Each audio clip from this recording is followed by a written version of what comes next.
Que Deus abençoe a todos em nome do Senhor Jesus. Hoje eu quero falar sobre a marca de Cristo, ou a marca de Deus, selo de Cristo, ou selo de Deus. E por quê? A gente vai entender por que que o selo, o que significa estar selado no caso, né? O que significa estar selado com Deus, selado por Deus, ou está marcado por Deus. E por que que a marca é na testa? Sabemos que a marca da besta, que de acordo com o que está escrito lá ali no livro do Apocalipse, a marca da besta é na testa ou na mão direita. Mas a marca de Deus, a marca de Cristo, é só na testa. E a gente vai entender tudo isso aqui com calma, tá? Nós vamos ler no livro do Apocalipse, capítulo 7, versículo 3, capítulo 9, versículo 4 e capítulo 14, versículo 1. A gente vai ler isso aí. Mas antes, nós vamos entender o que era no passado, o que significava estar selado, quando alguém selava alguma coisa. Vamos ver, por exemplo, o caso de um rei.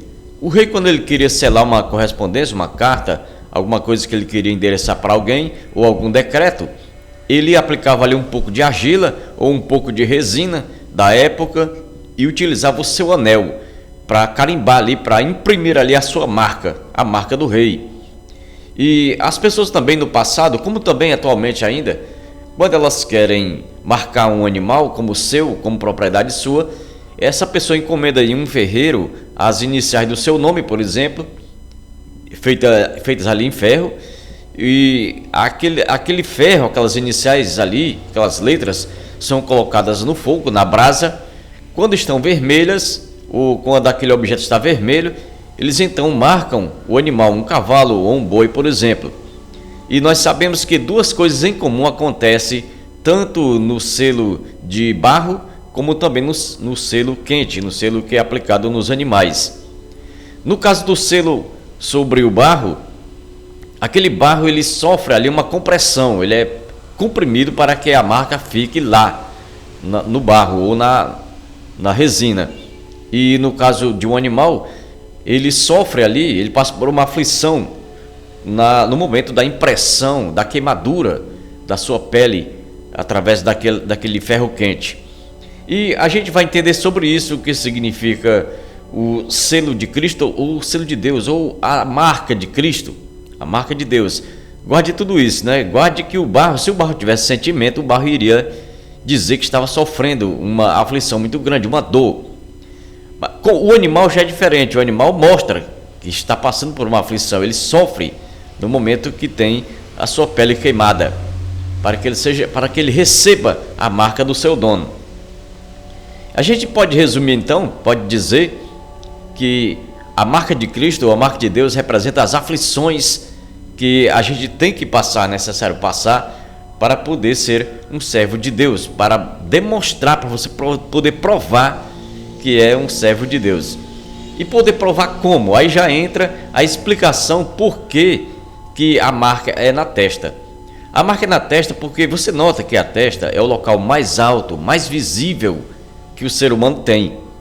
É a parte principal, a parte frontal, a parte em que quando se conversa com alguém, é a primeira parte a ser mais notada, é na testa. Então isso fala de visibilidade, isso fala de testemunho, isso fala que o cristão, além de saber suportar as aflições, as tribulações da vida, isso mostra o selo de Cristo, as marcas de Cristo, ou a marca de Cristo. Também quando a marca é na testa, quando a pessoa é assinalada na testa por Deus, já quer dizer isso aí, que é alguma coisa que ele tem que mostrar, que ele tem que provar, que ele tem que testemunhar que é um servo de Deus que pertence a Cristo.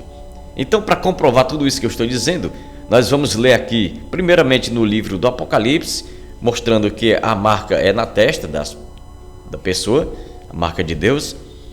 E aqui nós vamos ler Apocalipse 7 e 3, depois Apocalipse 9 e 4 e Apocalipse 14 primeiro.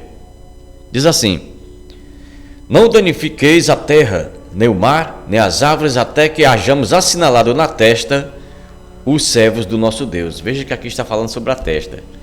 Capítulo 9, versículo 4.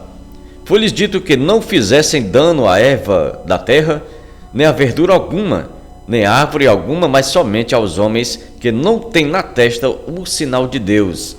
E agora Apocalipse 14, primeiro diz assim: E olhei, e eis que estava o Cordeiro sobre o monte Sião, e com ele 144.000, que em sua testa tinham escrito o nome do seu Pai. Veja que o que eu estava dizendo, na testa. Por que assinalado na testa? Bom, como eu estava dizendo, a testa é o local mais visível, mais alto. É o local que fala de testemunho, fala de que você tem que demonstrar, você tem que publicar que você serve a Deus, que você é um servo de Deus, um servo de Cristo. A fala de visibilidade e propaganda, a testa. E como eu estava dizendo, o barro que era utilizado para selar cartas, para selar alguma coisa, aqui em Jó capítulo 38, versículo 14, fala exatamente isso aí, olha. Tudo se modela como barro sob o selo, e se põe como vestes. Veja que aqui está comprovando o que eu falei a respeito do barro sendo usado como selo. E que lá no barro é impressa a marca da pessoa que está endereçando alguma coisa, aquela carta. E agora nós vamos continuando aqui esse assunto e vamos falar mais sobre as marcas de Cristo. Em Gálatas capítulo 6, versículo 17, o apóstolo Paulo estava falando sobre as marcas de Cristo. Você nota que o apóstolo Paulo disse assim: olha, ninguém me inquiete, porque eu trago no corpo as marcas de Cristo. E aqui Gálatas eu vou ler também, para que fique bem explicado. Desde agora ninguém me inquiete, porque trago no meu corpo as marcas do Senhor Jesus. Então, o apóstolo Paulo, antes de citar esse versículo aqui, um pouco antes, ele já tinha falado sobre as marcas de Cristo que estavam em seu corpo ou em sua vida. O apóstolo cita os sofrimentos que passou e ainda estava passando. Ele passou por naufrágios, passou por açoites, apanhou com varas, sofreu perseguição, sofreu traição, tentativas de homicídio, por parte até dos seus patrícios, quer dizer, dos judeus. E tudo isso que o apóstolo Paulo sofreu, ele considerava as marcas de Cristo. Ele considerava o selo de Cristo, ou a marca de Cristo, ou as marcas de Cristo em sua vida. O cristão também passa por isso. O cristão passa por essas marcas também, por essas tribulações. Você vê que em João capítulo 16, versículo 33, o Senhor Jesus disse: olha, no mundo vocês terão aflição, mas não fiquem preocupados, não fiquem perturbados, pois eu também passei por isso, mas venci. Ou seja, Cristo está dizendo que se ele passou por isso, se ele venceu, ele como uma pessoa igual a nós, um ser humano igual a nós, se ele passou por tudo isso e venceu, claro que nós também venceremos, porque ele era uma pessoa de carne e osso igual a nós. Apenas ele buscava muito a Deus, ele conversava muito com Deus, orava muito, ele lia muito as Escrituras, meditava muito para poder vencer. E a gente vai continuar. Então vamos ver agora quais são as marcas de Cristo. Uma outra pergunta aí, né? Quais são as marcas de Cristo? Quando Cristo ressuscitou, ele apareceu ali aos seus 10 seguidores, seus 10 apóstolos, em uma casa, e Tomé não estava. O 11º não estava, porque o 12º, vamos dizer assim, que era Judas, ele praticou suicídio devido ao desespero em ter traído Jesus. Mas aqueles 10 apóstolos conversaram com Tomé depois: olha, Tomé, o mestre está bem, o mestre está vivo, ele ressuscitou. E Tomé disse: eu não acredito não, eu não acredito de maneira nenhuma que o nosso Cristo, que o Cristo, né, que Jesus ressuscitou, só se eu ver, se eu pegar nas feridas dele, nas marcas dele, se eu ver as marcas do sofrimento, as marcas da crucificação, tocar com o dedo, aí eu acredito. Quando passaram-se 8 dias, Jesus apareceu de novo, chegou de novo no local em que eles estavam, e dessa vez estava lá também Tomé. Jesus já foi dizendo: olha, Tomé, chega aqui perto de mim, veja as minhas marcas nas mãos, nos pés, no meu lado e na testa, Tomé. Veja que eu não sou um espírito, veja que não tem nada de enganação aqui, veja que é verdade.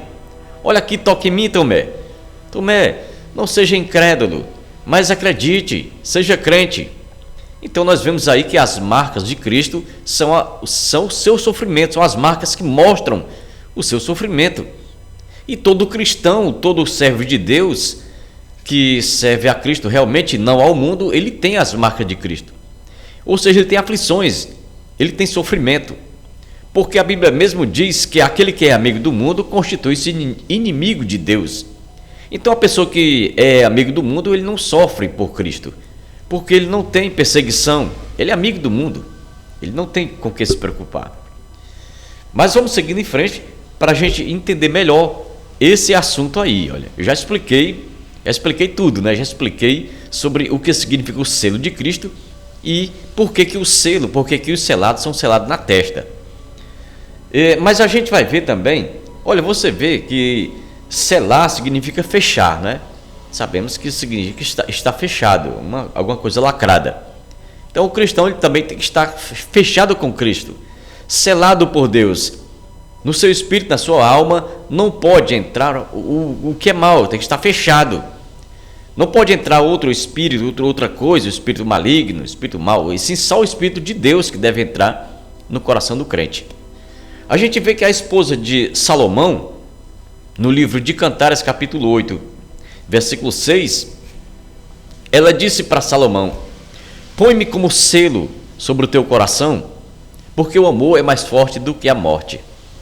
Sabemos que Salomão tinha 1000 mulheres, e a Sulamita, que era a esposa de Salomão, ela não queria ser apenas mais uma. Ela não queria que no coração de Salomão ela fosse apenas mais uma, que o coração de Salomão fosse aberto para várias mulheres, para aquelas mulheres.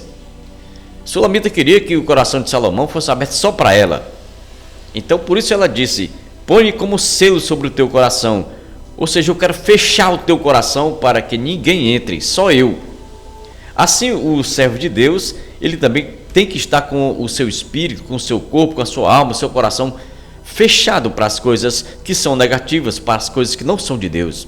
E sim, tem que estar o seu coração aberto só para o Espírito de Deus. Que coisa interessante, como a Bíblia ela tem significados, como a Bíblia ela é uma rede de informações que vão se ligando, se concatenando ali, né? Que coisa interessante. E aí a gente vai ler agora sobre o espinho na carne de Paulo, né? Você vê que Paulo tinha um espinho na carne, segundo aos Coríntios capítulo 12.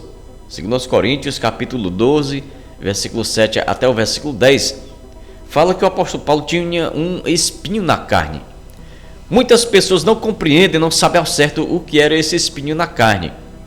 Mas o apóstolo Paulo, ele fala ali que foi enviado um mensageiro de Satanás para que o esbofeteasse, para que ele não se ensoberbecesse com a excelência das revelações que ele tinha, para que ele nunca se exaltasse.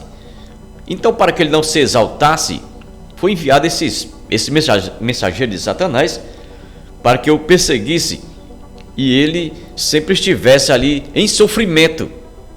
Representa o sofrimento, esse mensageiro de Satanás, que Paulo sempre tinha, as aflições que Paulo tinha.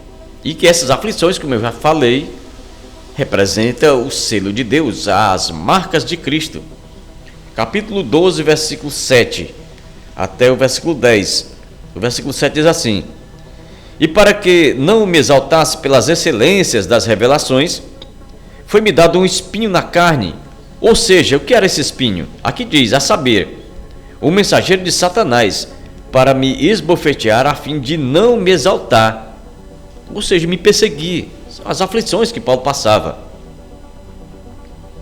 Acerca do qual 3 vezes orei ao Senhor para que se desviasse de mim. E ele me disse: a minha graça te basta, porque o meu poder se aperfeiçoa na fraqueza. De boa vontade, pois me gloriarei nas minhas fraquezas, para que em mim habite o poder de Cristo. Pelo que sinto prazer nas fraquezas, nas injúrias, nas necessidades, perseguições, angústias, por amor de Cristo, porque quando estou fraco, então sou forte. Então veja que muita gente não consegue entender, fica naquela discussão, o que era o espinho na carne de Paulo. O espinho na carne de Paulo, meus amigos, era o sofrimento. Era as lutas, as tribulações que Paulo passava, a fim de que ele não tivesse tempo de se exaltar, porque Paulo tinha muitas revelações. Paulo tinha tantas revelações que a ele foi revelado muita coisa. E ele diz aqui mesmo no capítulo 12 que conheceu um homem que foi até o terceiro céu. E quando ele vai citando aqui os versículos, a gente vai entendendo que é ele. Ele foi a pessoa que foi até o terceiro céu, ou seja, foi até o céu onde está Deus. Porque os judeus dividiam o céu em três partes: primeiro, segundo e terceiro céu. O primeiro céu é o céu onde tem as nuvens, que é possível a gente ver, que é mais próximo. O segundo céu é a parte onde ficam as estrelas, que é impossível as pessoas irem. Os judeus pensavam assim: é impossível, é muito longo, é muito alto. E o terceiro céu é o céu onde está Deus, que esse é que é impossível mesmo ao ser humano, de forma física ir, ao ser humano. Mas o apóstolo Paulo disse que foi até o terceiro céu e ouviu coisas que aos homens não pode ser falado, não pode ser passado para os homens. Ouviu coisas de Deus. E ele foi arrebatado, diz, né? Não foi uma visão, ele foi arrebatado mesmo, em espírito, ele foi até lá. E, meus amigos, aqui fica, né, esse assunto que eu queria trazer, explicando aí o que é o selo de Deus, ou a marca de Deus, ou até no plural, né, as marcas de Deus, as marcas de Cristo, as marcas de Deus. E também, para finalizar, a gente sabe que Jesus tinha um fardo. Nós sabemos, Jesus disse: tomem sobre vocês o meu jugo, porque o meu jugo é suave, o meu fardo é leve. Então vocês encontrarão descanso para as almas de vocês. Olha aí, o fardo de Jesus, o jugo de Jesus, ou o sofrimento de Jesus, na verdade traz a satisfação, traz a alegria, porque comprova que a pessoa tem o Espírito de Deus. E eu vou citar só mais uma referência que eu lembrei, quase que eu esqueci dessa referência aqui, que é Romanos capítulo 8. Romanos capítulo 8 e versículo 17, que diz assim: e se nós somos filhos, somos logo herdeiros também, herdeiros de Deus e co-herdeiros com Cristo, se é certo que com Ele padecemos, para que também com Ele sejamos glorificados. Então olha aí essa parte aqui do versículo que diz: se é certo que com Ele padecemos, para que também com Ele sejamos glorificados. Então aqui mostra que se a pessoa participa da glória de Cristo, ela também vai participar do sofrimento de Cristo, ou vice-versa. Se a pessoa participa do sofrimento de Cristo, ela vai ter direito também à glória de Cristo. Então é isso, o sofrimento de sofrer por Cristo, sofrer por Deus, que são as marcas de Cristo, as marcas de Deus, elas trazem felicidade, elas trazem satisfação, elas não trazem perturbação, não trazem desânimo, não trazem nervosismo, incertezas. Não, pelo contrário, as marcas de Cristo, elas trazem mesmo alegria, certeza da salvação, certeza da vida eterna.